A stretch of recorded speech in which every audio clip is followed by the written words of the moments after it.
mí me pasó algo interesante. Voy a empezar con un chiste, porque algunos que me conocen saben que me gustan los chistes.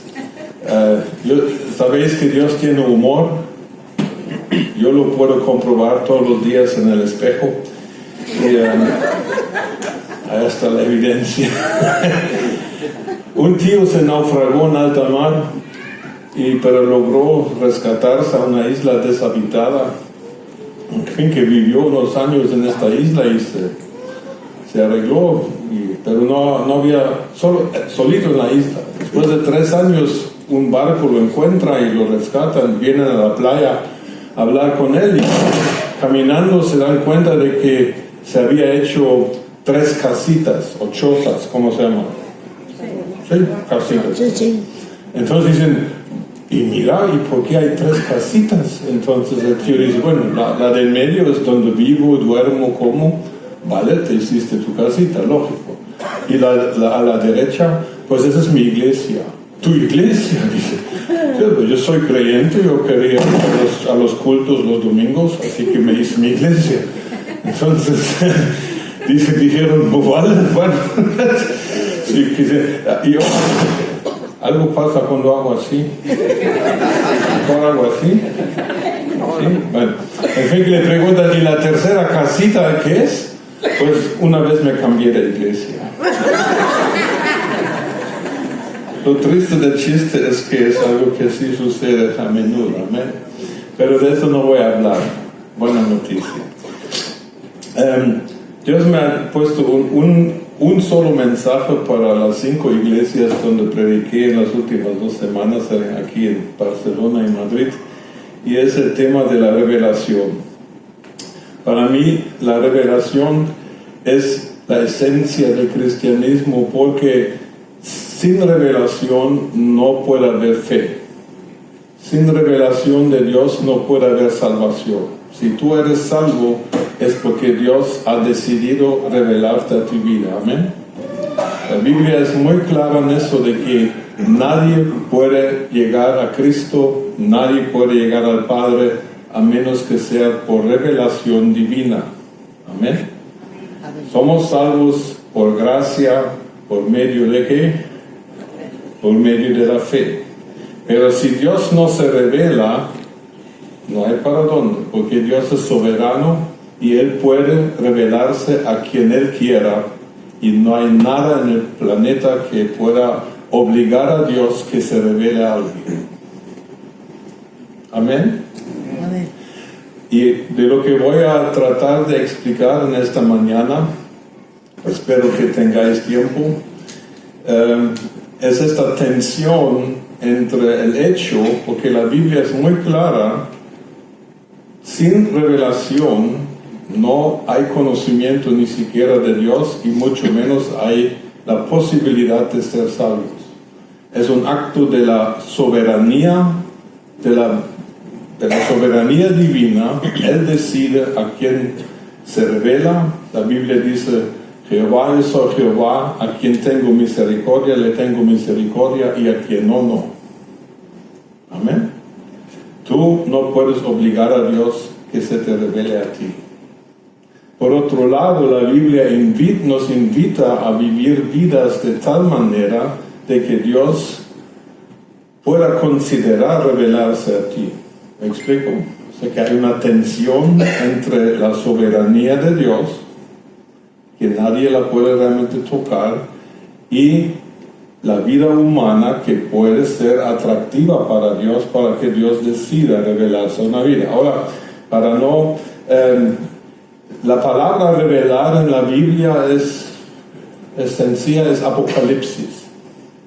Apocalipsis no es una película de horror, sino que es una palabra griega que sencillamente significa quitar una cubierta de algo que no es visible, quitar el velo, se podría decir. Entonces voy a pedir favor a un voluntario para demostrar qué es revelación. ¿Quién quiere ser voluntario? Pasa tus restos adelante, por favor. Aquí no sé si podéis ver, aquí está mi sombrero, no, abajo. revelación desde abajo, por favor. Ahora, momento. Pero ahora estás ocultando el objeto de revelación. ¿Quién sabe qué hay que está debajo de mi sombrero? ¿Alguien lo sabe? ¿Quién lo sabe? Pues el que lo puso. ¿Quién fue? Yo. Entonces, para que vosotros podáis saber qué hay debajo de este sombrero, o yo, o a quien yo le diga, tiene que hacer qué? Remover lo que está cubriendo. Ahorita viene la revelación. Por favor, hermano. ¿Y qué hay? 10 euros. Sí, si quieres te lo llevas. Allá hay 10 euros, levántalos para que la gente crea. No, muéstralos. Bueno. Un hombre ahora 10 euros más rico que hace unos segundos. Ya estuvo.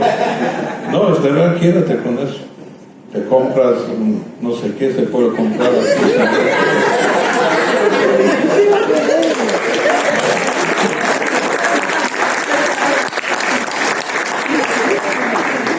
Ahora, lo que acabaste de ver es algo sencillo y a la vez es algo profundo, porque cada vez que Dios decide revelarse a ti, tú eres el beneficiado, ¿verdad? Como el hermanito que ahora es 10 euros más rico. ¿Me entiendes? Y eso es lo que es revelación. Dios, cuando quiera, decide quitar algo que cubre una cosa invisible hasta este punto. Y desde el momento en que Dios quita el velo, te abre el corazón, te abre los ojos, tú estás viendo ahora, tú puedes utilizar esta revelación para la gloria de Dios y para beneficio tuyo. Amén. Ahora el hermano también hubiera podido rechazar eso, ¿es cierto? ¿No es cierto? ¿Os dices cuenta que no mucho quería recibir el dinero? Es que yo pienso que España necesita más dinero. Cuando camino por las calles miro todo el mundo con pantalones rotos y digo, pobre país. Yo pensé que habían superado la crisis económica, pero siguen andando con los pantalones rotos. No voy a hablar de este tema ya.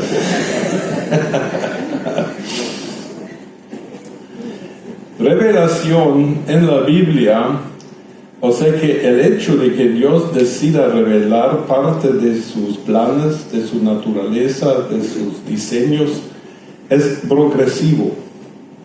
O sea que desde Génesis, desde el primer libro hasta Apocalipsis, hay una progresión de lo que Dios revela de sus planes, de su manera de ser, del valor de la humanidad.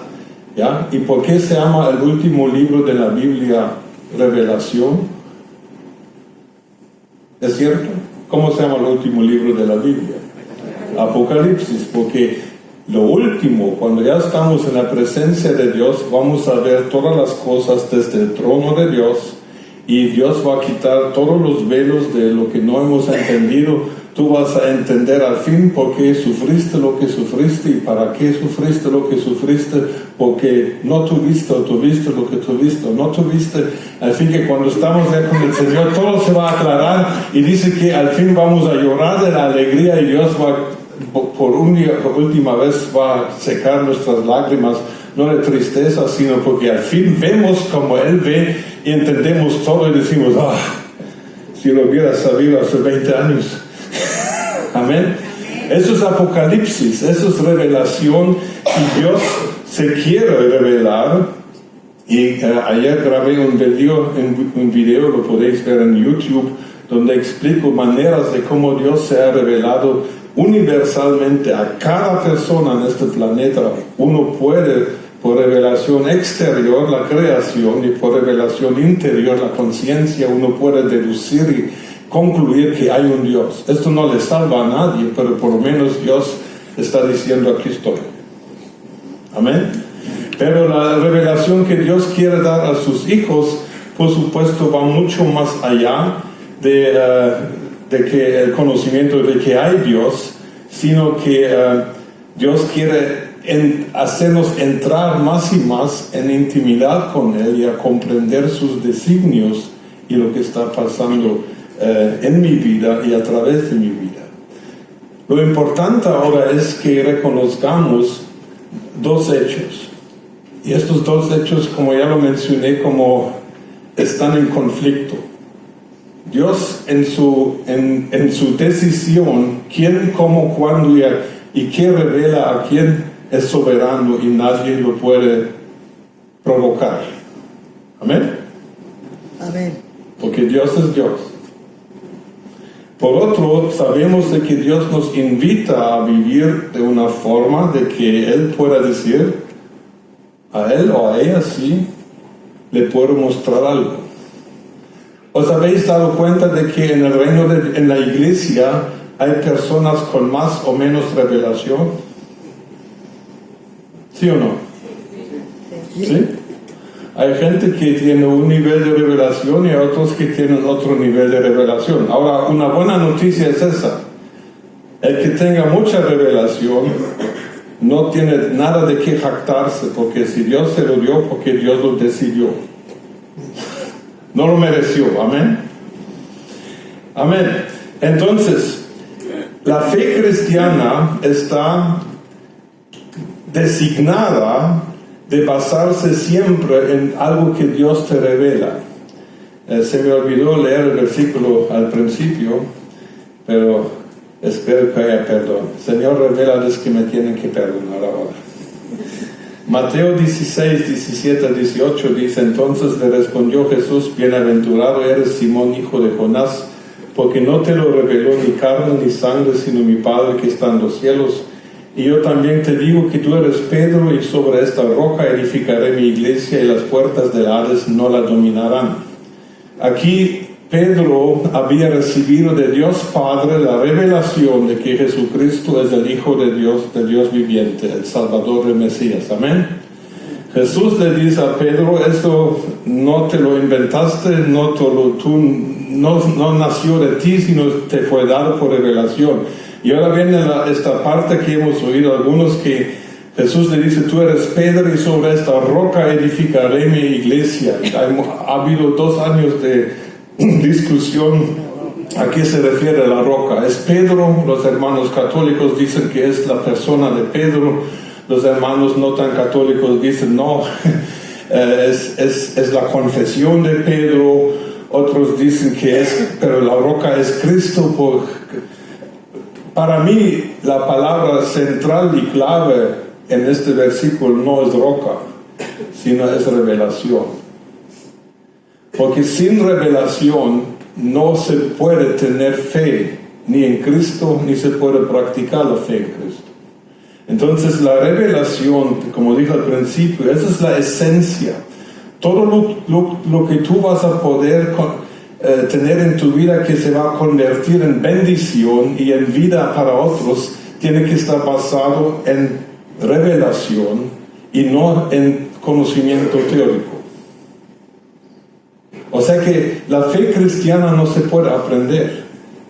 Tú no puedes tomar un curso de cristianismo y después te gradúas de cristiano. No, tú eres cristiano por una sola razón: Dios se reveló a tu vida. Dale gracias por eso.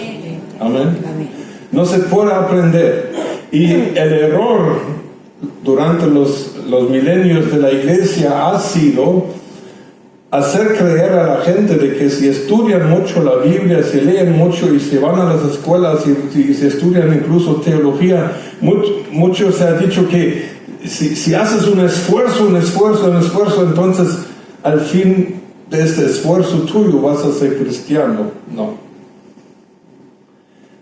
Tú lo que haces y lo que vives se debe basar en revelación, algo que Dios a ti te haya mostrado, donde Dios para ti se quitó el velo y ahora tienes un entendimiento, un conocimiento que va más allá de algo cognitivo o racional, sino que es un conocimiento que te conecta directamente con la vida de Dios.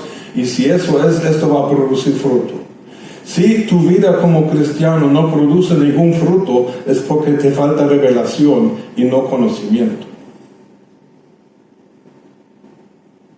¿Es cierto que tú no vives todo lo que sabes? ¿O no? Yo también.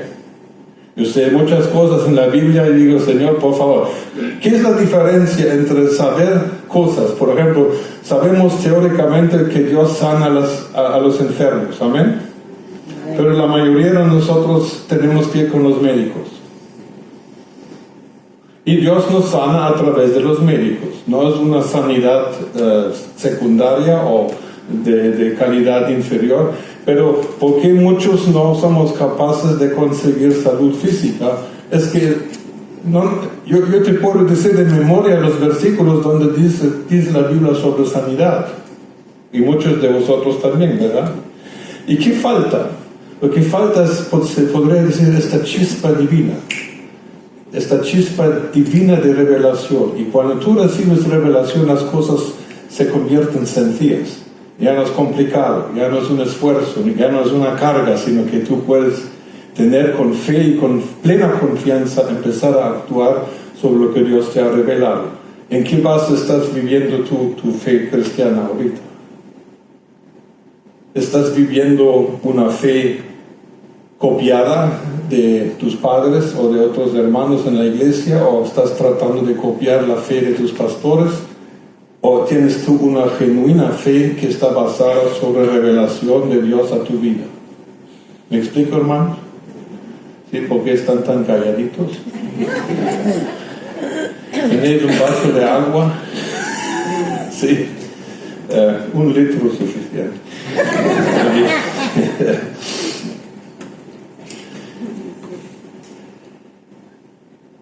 Quiero nada más a manera de mencionar, porque es algo que siento que Dios quiere decir en España en este tiempo, es cuando no hay revelación en la vida de un creyente o en la vida de una iglesia, ¿qué es lo que queda? Lo que queda es el conocimiento teórico de la Biblia, que en sí no es malo, muchas gracias, pero no es suficiente. Conocimiento es bueno, pero si conocimiento no lleva a un momento en que Dios te abre los ojos de tu corazón, por eso una de las oraciones más urgentes para cristianos es Efesios 1, 17 a 19. Que Dios nos dé espíritu de ¿qué? De revelación y sabiduría en el conocimiento de Él, para que conozcamos cuál es la riqueza de la gloria de la riqueza de la herencia en el creyente, y cuál es el poder disponible para hacer la voluntad de Dios en y a través de mi vida. Eso solo por revelación lo podemos recibir. ¿Por qué tú no has levantado un muerto?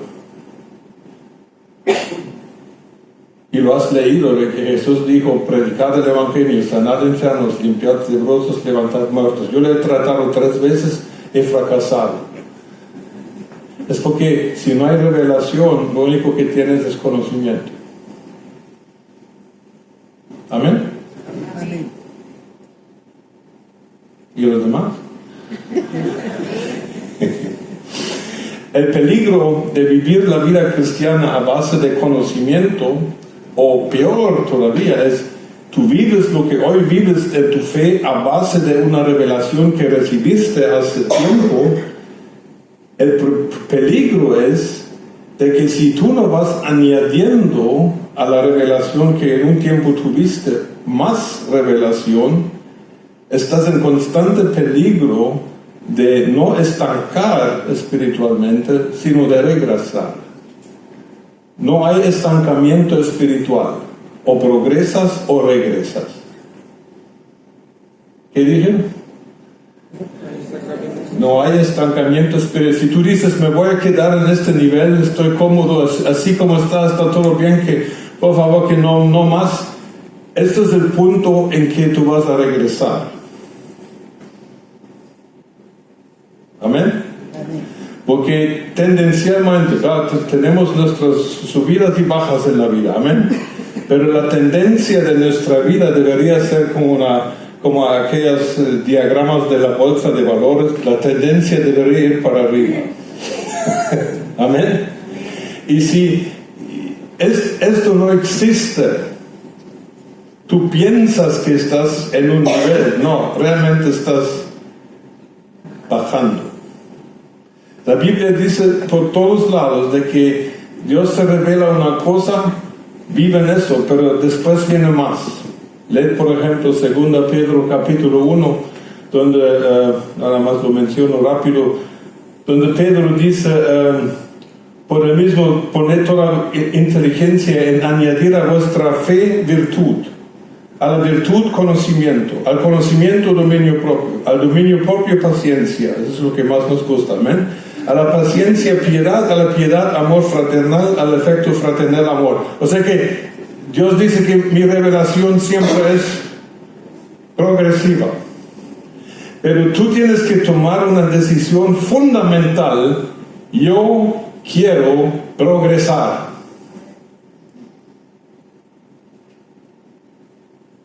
¿Cuántos están conmigo?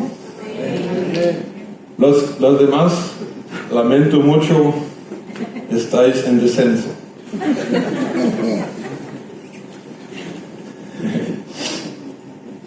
Muy bien. Los que tienen problemas con mi predicación, favor de entregar quejas oficiales a Susana y Juan.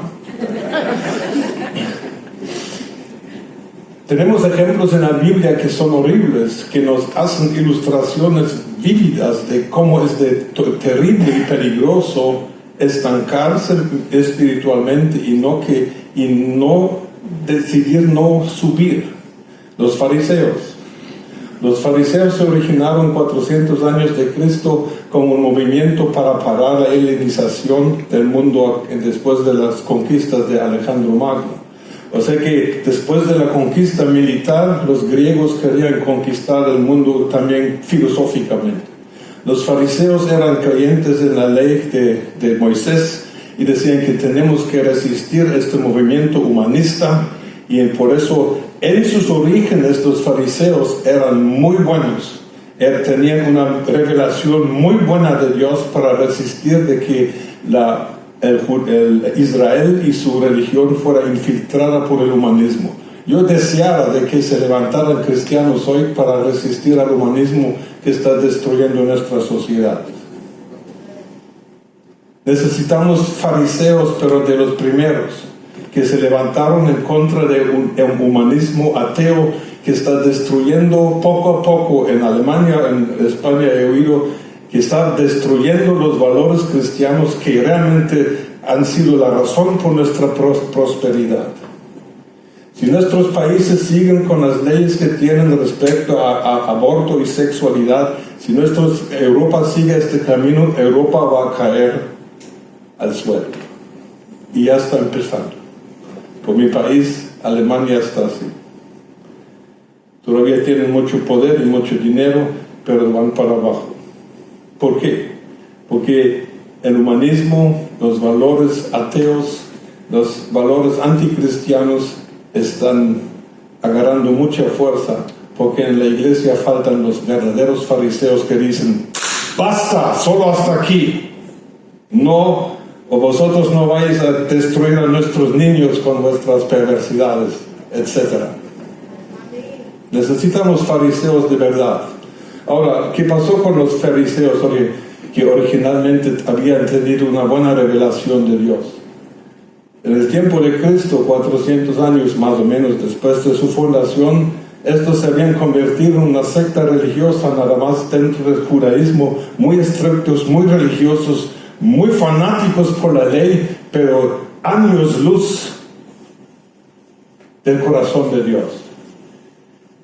Porque se quedaron en su nivel de revelación, se pusieron tan fanáticos que Jesús les tuvo que decir cosas amables como: vosotros sois una generación de víboras, ¿cómo escaparéis del infierno?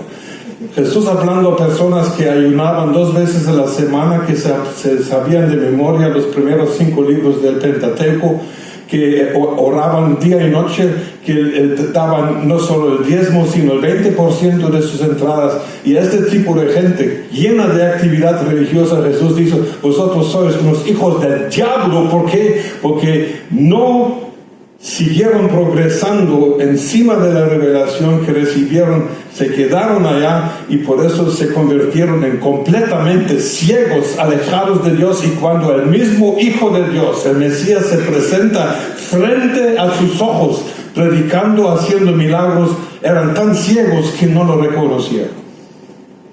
¿Es cierto? Está en el Nuevo Testamento. Lo que pasa es que, y te puede pasar a ti y me ha pasado a mí, Dios te revela algo y tú empiezas a utilizar esta revelación, como el hermano va a invertir los 10 euros no sé en qué. ¿Me explico?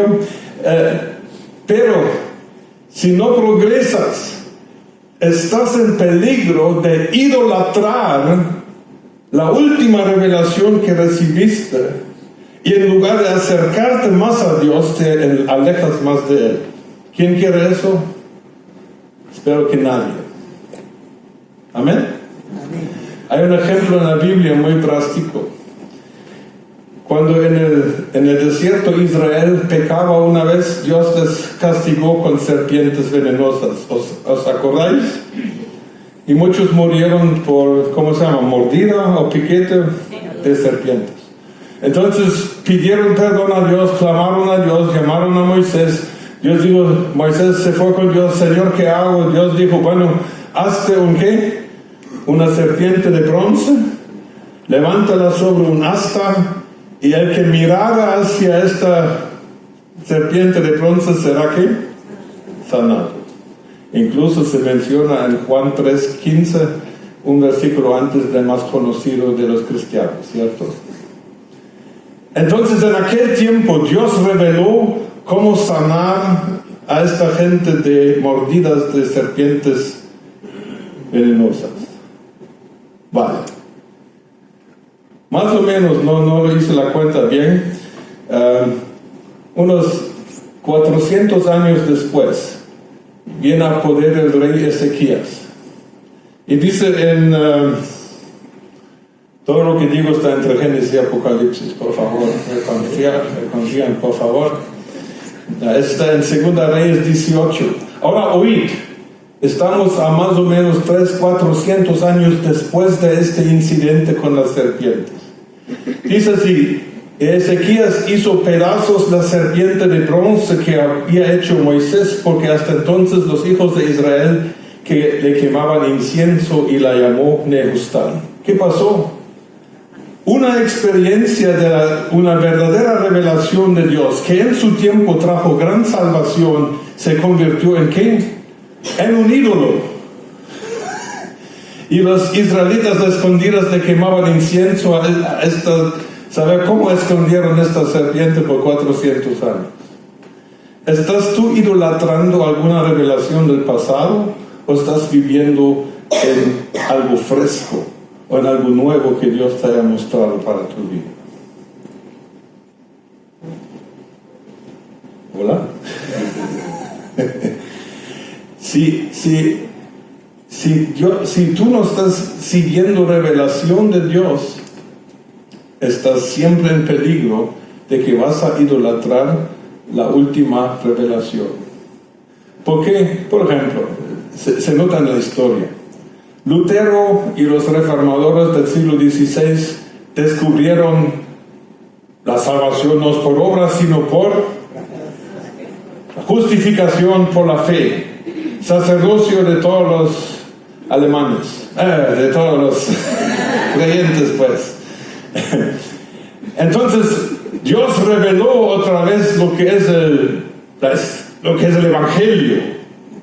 Solo te puedes justificar por la fe en Jesucristo. Entonces los reformadores estaban felices. Unos años después se apareció otro grupo que en la historia les llegó a llamar anabaptistas. De ahí vienen los bautistas, los menonitas, por ejemplo. Y ellos dijeron, bueno, somos justos por la fe, entonces no podemos bautizar a infantes, sino que el bautismo tiene que venir después de la confesión de fe. Amén. Ellos recibieron el próximo paso de revelación. ¿Y qué hicieron los de la revelación de la justificación por la fe? Mataron a los próximos. Se ha repetido esta barbaridad en la historia de la iglesia, que los de la última revelación, que fue de Dios, pero como decidieron quedarse allá, cuando los próximos dijeron, pero también Dios revela eso, hubo guerra.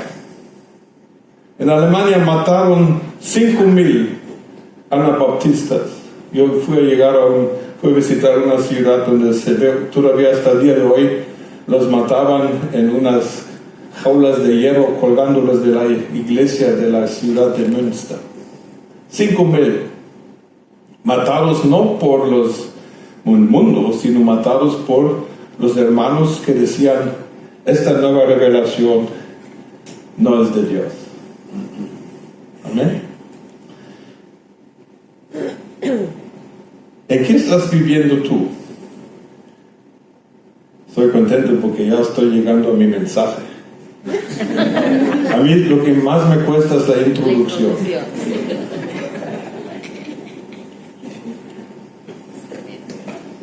La introducción me cuesta. La pregunta es, ¿estás viviendo sobre la base de una revelación que Dios te haya dado a ti personalmente? ¿O cuál es la base sobre que estás viviendo en este momento? ¿Me comunico bien, hermanos? ¿Está bien? ¿Estáis conscientes del peligro? ¿Estáis conscientes de la necesidad de vivir en la relación? Entonces aquí viene la buena noticia. Tenemos la soberanía de Dios, que Él decide revelarse a quién, cuándo y como quiera. Pero ahora vamos a preguntar, ¿habrá un estilo de vida que para Dios sea tan atractivo, que se fije en ti, que tu vida prácticamente le llame la atención a Dios? ¿Se puede decir eso? ¿Sí? ¿Habrá? Y yo encontré unas cositas y solo son 89 puntos, así que calculo que para el desayuno ya vamos terminando. Yo creo que hay más que todo actitudes que Dios está buscando que acciones. Y puedes chequear tu corazón ahora a ver si encuentra Dios esta actitud en tu vida.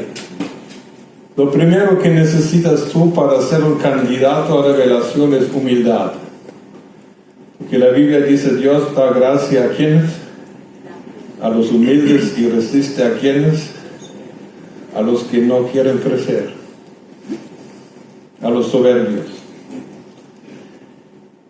Jesús lo llama así, bienaventurados son los pobres del espíritu. ¿Quiénes son los humildes, hermanos? Los humildes no son los que, como se usa la palabra humildad en nuestros idiomas y en nuestras sociedades. No, humildad en la Biblia es una fuerza. Es una característica fuerte, porque Jesús dijo una vez, sed humilde como yo, ¿verdad? Y Jesús no fue débil. ¿Amén? Amén. Jesús fue muy fuerte y sigue siendo. Así que humildad es la actitud de decir, Señor, yo realmente dependo completamente de ti, pero con lo que tengo y lo que soy, estoy dispuesto a adorarte y a servirte. O sea que delante de Dios tú reconoces tus fuerzas y reconoces tus debilidades y pones tu vida a su servicio. Y entonces si Dios encuentra esta actitud en tu corazón, tú eres un candidato para revelación. Segunda actitud, el temor a Dios. La comunión íntima de Jehová es con los que lo temen, y a ellos hará conocer su pacto. ¿Qué es el temor a Dios, hermanos? Bueno, hay una definición clara en la Biblia, en Proverbios, por ejemplo, Proverbios 8:13 dice que temer a Jehová es odiar y aborrecer el mal. Pero yo pienso que quiero añadir algo más a lo que es el temor a Jehová. El temor a Jehová para mí, esa es mi definición, y yo estoy de acuerdo conmigo siempre.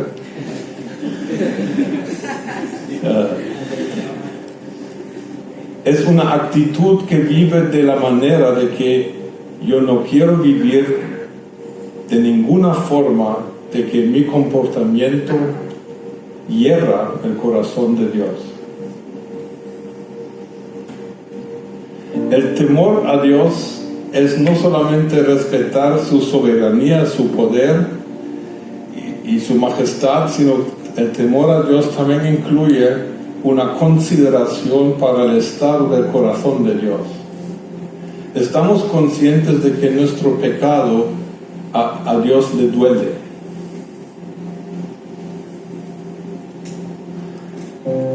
Génesis 6:6 dice que Dios vio la maldad de los hombres y le hirió en su corazón. La palabra herir en hebreo es la palabra tallar, como tallar madera para hacer una escultura.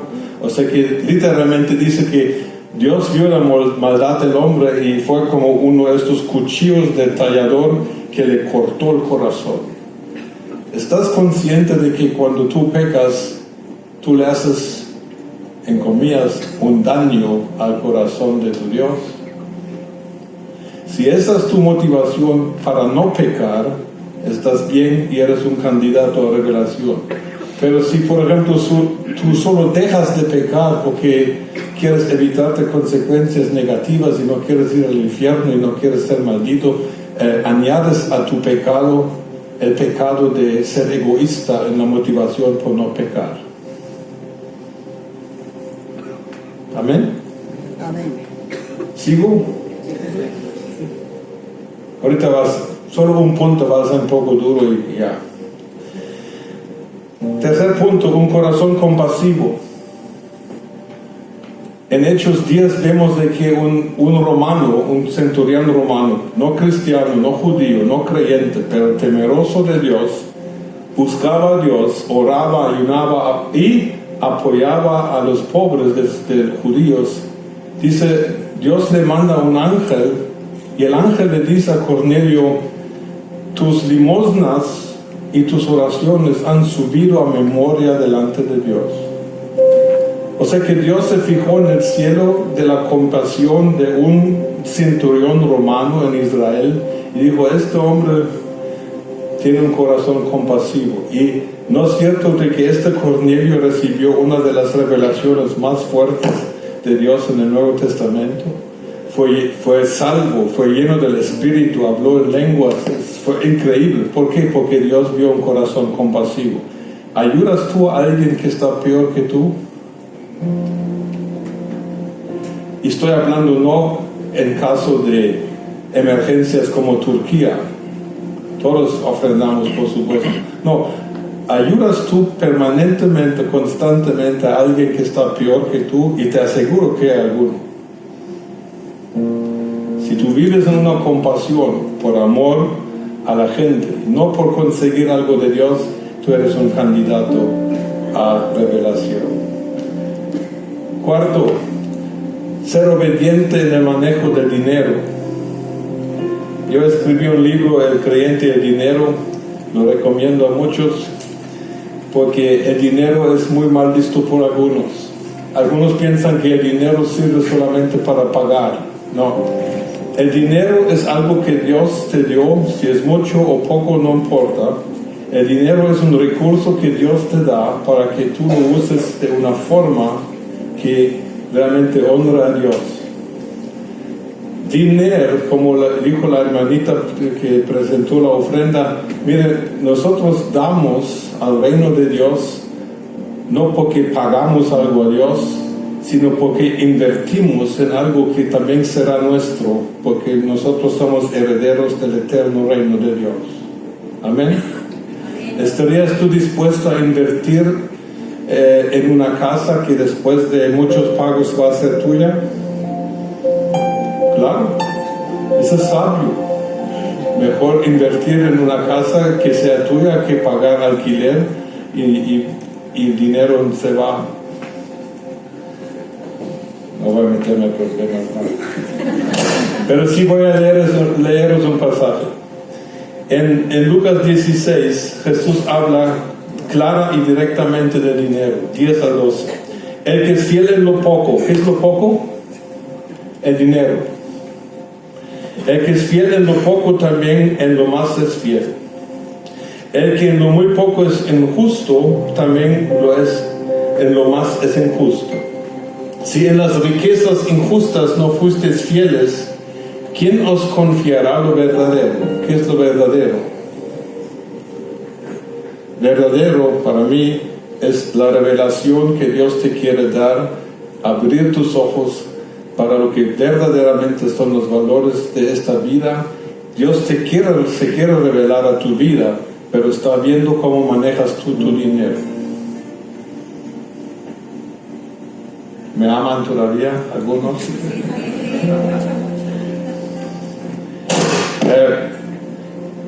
A mí me sorprendió cuando Dios me mostró eso, de que Dios se interesa tanto por el dinero, pero es cierto.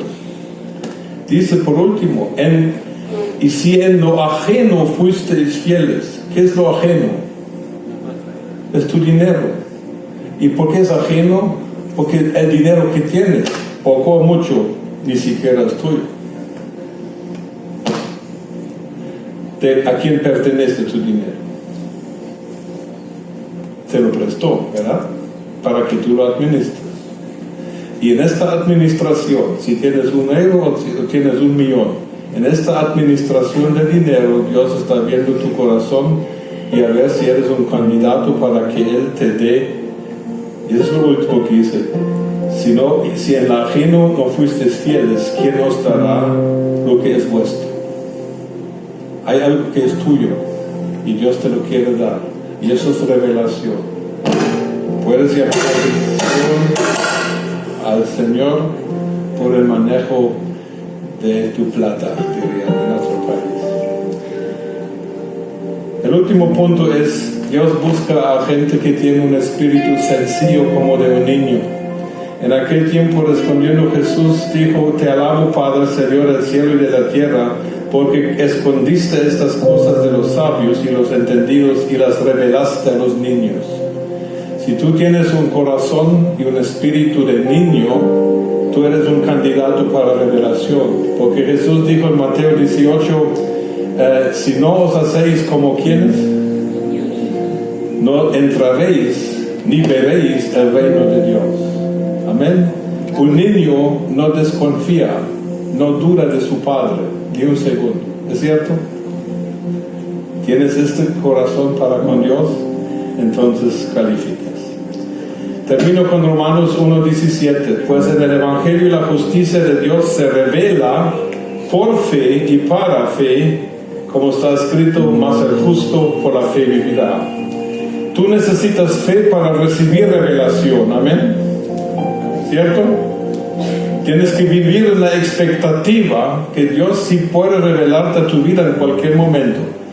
Vive en esta fe, en esta esperanza, esta expectativa. Y cuando recibes, también necesitas fe, porque dice, se revela por fe y para fe. O sea que cuando tienes la revelación, también la tienes que emplear en tu vida con fe para que haya un verdadero fruto para Dios y también beneficio para ti. La revelación que vamos a recibir va a ser individual, porque Dios no quiere copias, sino que Dios está buscando originales. ¿Qué eres tú? ¿Eres una copia de alguien en la fe? ¿O eres un original que camina con Dios y sabes lo que Dios ha hablado a tu vida? Yo te invito a que seas un original. Amén, hermanos. Amén. No me miréis tan tristes.